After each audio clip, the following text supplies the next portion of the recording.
So, hello, welcome, and very good evening to all here in front of you. This is the post market report of this 14th of March. आज तारीख है 14 मार्च और देखते हैं levels क्या थे और किस तरह से मार्केट ने ट्रेड किया। तो जैसा कि पहले से ही हम कहते चले आ रहे हैं कि द मेजर ट्रेंड और the major trend of this market is sideways to bearish. तो बियरिशनेस साइडवेज नहीं है, पूरी तरह से बियरिशनेस है, क्लियर कट बियरिशनेस है। और जिस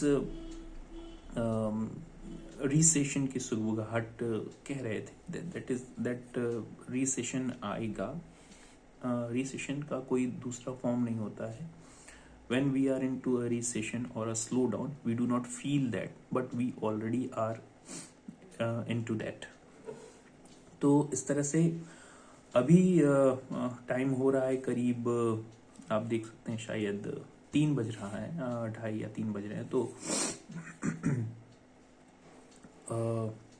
आज फिन निफ्टी की भी एक्सपायरी थी। करंटली मार्केट ट्रेड कर रहा है। बैंक निफ्टी की अगर बात करेंगे तो अभी ट्रेड कर रहा है at least it's about to 3 o'clock, 3 बजने में 10 मिनट बाकी हैं अभी। तो अभी जैसा कि मैं देख पा रहा हूँ अपने स्क्रीन पे अपने सामने 39,430 के आसपास बैंक निफ्टी ट्रेड कर रहा है। निफ्टी ट्रेड कर रहा है लगभग 17,020 या 30 के आसपास। और फिन निफ्टी अगर आप कहेंगे तो फिन निफ्टी ट्रेड कर रहा है लगभग 17,540 के आसपास। बैंक निफ्टी से शुरुआत करते हैं। बैंक निफ्टी हमने पहले भी बता रखा था कि बैंक निफ्टी के जो सर्टेन लेवल्स हैं, अगर आप एक बार उनको वॉच करें क्लोजली तो आप देखेंगे कि हल्का सा बाउंस बैक आने की पूरी संभावना थी। बाउंस बैक आया भी अराउंड 39,760 तक के आसपास तक का बाउंस बैक आया और फिर वहां से मार्केट ने वन वे डाउन साइड में रैली दी। और अगर आप लेवल्स को मार्क करके रखते हैं और उन लेवल्स के हिसाब से मेजर ट्रेंड पे ट्रेड करते हैं, then definitely you are going to be in profit most of the time, not always but most of the time you are going to be into the profit. अगर आप chart का observation करें, bank Nifty के chart का specially, तो 39,130 के आसपास हमने पहले भी बता रखा था। और अगर आप इससे पहले जो चार्ट हमने शेयर कर रखे हैं वीकली बेसिस पे, उसको अगर आप जाके देखेंगे टेलीग्राम चैनल पे हमारे, अगर आप नहीं है तो इस वीडियो के लिंक में दे रखी है link, you can easily join that link into the Telegram channel. जो मेजर बेस पॉइंट है या सपोर्ट पॉइंट जिसको हम कहते हैं, लगभग 39,100 और 39,180 के आसपास एक मेजर सपोर्ट लेवल था। मार्केट ने एग्जैक्टली लगभग इन्हीं लेवल से सपोर्ट लिया है और वहां से एक बहुत तेज बाउंस बैक देखा। और ये बाउंस बैक बहुत तेज था और लगभग 5 मिनट या 7 मिनट की कैंडल में, आई थिंक 1 2 3 4 5 6, तो लगभग 15 मिनट की कैंडल आप मान सकते हैं। तो 15 मिनट में इसने लगभग 250-300 पॉइंट का एक बाउंस बैक देखा था। लेकिन रिमेंबर द थिंग, इस तरह के बाउंस बैक जरूर मिलेंगे, but this is sell on rise market, especially when we talk about in such scenario. पहले भी हमने बताया था that we are going to face sell on rise market, जहां जहां पे एग्जैक्ट सेल राइज मिलेगा और फिर वहां पे हमें एक प्राइस पॉइंट या फिर अगर आप कहें कि कैंडल स्टिक पैटर्न अगर कोई बियरिश मिलेगा, तो then we are going to sell the market, not play on the buy side. तो 2-3 अपॉर्चुनिटीज मिली मार्केट में शॉर्ट करने की और उनको आज भी हमने बनाया। अब देखिए, पिछले अगर आप डेली कैंडल्स पे जाएंगे तो डेली कैंडल्स पे जाएंगे तो आपको ये पता चलेगा कि पिछले 3-4 दिनों से हम लगातार गिरते चले आ रहे हैं। जो सिलिकॉन वैली है या फिर सिल्वर बैंक है और इसके अलावा भी एक बैंक है, तो देयर आर ऑलमोस्ट 3 बैंक्स। अब जो बैंक बंद हो गए हैं उनकी संख्या लगभग 3 हो गई है। और there is especially major severe issue into the economy, not about, I'm not talking about just about US economy, but it is a complete global economy.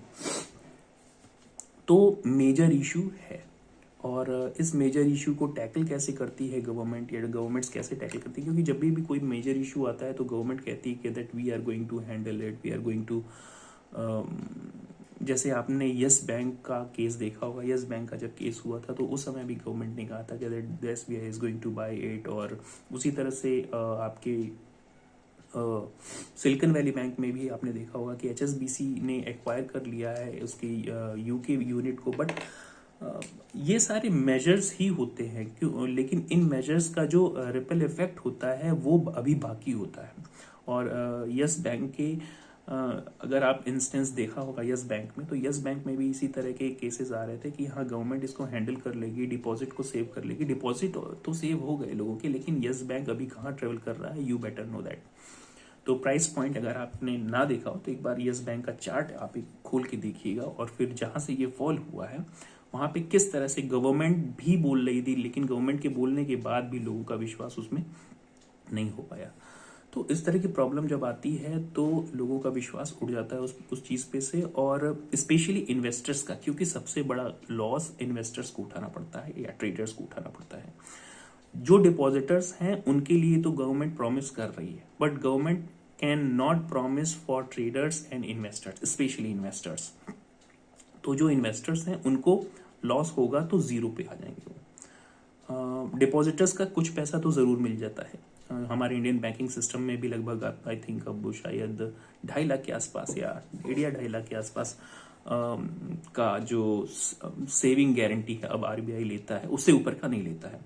अगर आपका डिपॉजिट है 10 लाख रुपए और बैंक भाग जाता है, बैंक बैंकरप्सी में चला जाता है, तो then RBI takes around, I do not exactly remember the numbers, but 1 lakh से ऊपर ही है जो नंबर गवर्नमेंट कहती है कि we are going to give it to the those who have deposited into that bank. लेकिन अमूमन ऐसा नहीं होता है, और डिपॉजिटर्स के पैसे लगभग पूरे मिल जाते हैं, लेकिन बट उनका सबसे ज़्यादा नुकसान होता है जो उस बैंक में इन्वेस्टर या ट्रेडर के रूप में काम कर रहे होते हैं। अब सोचिए जिन्होंने यस बैंक में इन्वेस्ट करके रखा था ऑन वेरी हायर प्राइसेस, उनका क्या हुआ होगा जब उसके शेयर्स 18, 19, 20 या 25 पे बिक रहे हों। तो इस तरह की चीज़ें मार्केट में प्रॉब्लम क्रिएट करती हैं। और हमारे यहाँ तो यस बैंक की बात आप कर रहे हैं, जैसे वहाँ पर लगातार आप बैंकिंग स्लो डाउन सीरीज ही कह सकते हैं। SVB bank, silicon valley bank, silver bank, और सिलिकॉन बैंक शायद, silicon valley bank, silver bank, और एक next I do not exactly remember the name, but 3 अभी तक बैंक्स हैं जिनमें ताला लग चुका है, लिटरली ताला लग चुका है। तो लिक्विडिटी क्रंच तो आएगा ही। और एक चीज और भी कही जा रही है कि if federal reserve is still rigid on increasing the interest rate, अगर फेडरल रिजर्व इंटरेस्ट रेट को बढ़ाने में रिजिड होता है, रिजिड रहता है, तो ये प्रॉब्लम और भी बढ़ सकती है। और दूसरे तरह के इंस्टीट्यूशन, नॉट सिर्फ फाइनेंशियल इंस्टीट्यूशन, दूसरे तरह के इंस्टीट्यूशंस में भी लिक्विडिटी क्रंच आ सकता है, और वहाँ पे भी पे आउट्स देना या फिर मेजर जो जिसको हम कहते हैं कि वर्किंग कैपिटल का इन्फ्यूज करना, उसके लिए लिक्विडिटी क्रंच हो सकता है और वहाँ पे भी इफेक्ट आ सकता है। तो इस तरह से अगर मेजरली देखें तो मार्केट में एक रीसेशन जैसी चीज़ ज़रूर क्रिएट हो चुकी है। देखना ये होगा कि ग्लोबल गवर्नमेंट्स इसको किस तरह से टैकल करती हैं। अभी लेवल्स की बात करें तो निफ्टी ट्रेड कर रहा है लगभग 17,050 के आसपास, बैंक निफ्टी ट्रेड कर रहा है लगभग 39,480 के आसपास। देखते हैं मार्केट कहाँ पे क्लोज देता है, और I think it should not close above this 39,600 और 650 के ऊपर इसको क्लोज नहीं देना चाहिए अमूमन। और अगर इसके ऊपर क्लोज देता भी है तो हम लॉन्ग साइड में तो अभी ट्रेड नहीं लेंगे किसी भी तरीके से, और ना ही अभी शॉर्ट साइड का हमारा कोई भी इंस्टेंस होगा इसमें कि शॉर्ट साइड में हम घुस गए कहीं पे भी।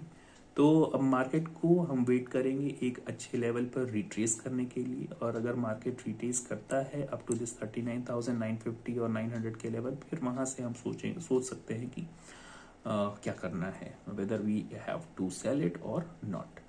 क्योंकि the major thing is to protect your capital, protection of your capital should be your first and foremost target. और अगर 2-3 दिन की सीरीज में अगर आपने एक ठीक ठाक प्रॉफिट बना लिया है तो 1-2 दिन के अगर आप गैप भी लेते हैं तो दैट्स गुड इनफ। और वहाँ पे साइकोलॉजी काफ़ी अच्छी काम करती है, और अगर आप पॉज लेते हैं तो आप एक साइकोलॉजिकली स्ट्रांग ट्रेडर के रूप में स्टैब्लिश होने की तरफ अग्रसर हो सकते हैं। मार्केट में अभी हम पोस्ट मार्केट रिपोर्ट बाद में भी शेयर कर सकते हैं, लेकिन ये मैंने विद इन मार्केट एक